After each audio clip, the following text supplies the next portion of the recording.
Okay, I seriously don't know where I come up with some of my crazy ideas, but a lot of my inspiration is from Pinterest or YouTube.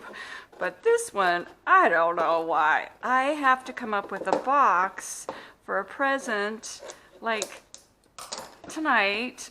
So I'm thinking that this would fit just perfect.